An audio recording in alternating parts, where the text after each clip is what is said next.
Crab Rangoon mac and cheese? Let's explore this concept. You need to start by boiling a box of macaroni. I only had a little macaroni and I'm using the shells too. So I've got this pasta water. I need to save a half cup of that pasta water for the future. Grab a bowl. We need a half a pound of crab. I'm just using that imitation crab meat, flaked.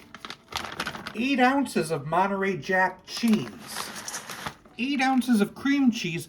I'm using the whipped. 2 tablespoons of soy sauce. 1/4 cup of milk.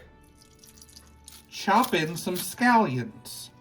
And a couple tablespoons of jalapeno relish. I just love this stuff. Let's mix that together well. And we're gonna mix in that pasta water.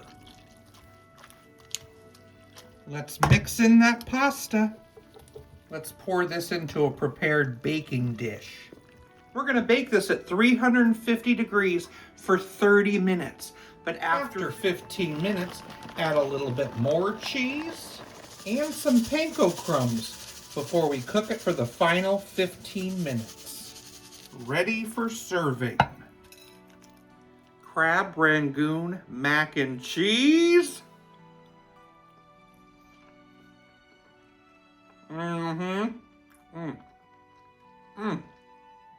It's amazing. Very creamy with that cream cheese. I do taste that crab flavor. It's very much Crab Rangoon. That's right, you taste right when you take a bite. The green onions are great. That jalapeno relish, divine. It's a very good dish. Out of 10, I think I'll give it an 8.2. Why did the crab blush? Because it saw the ocean's bottom.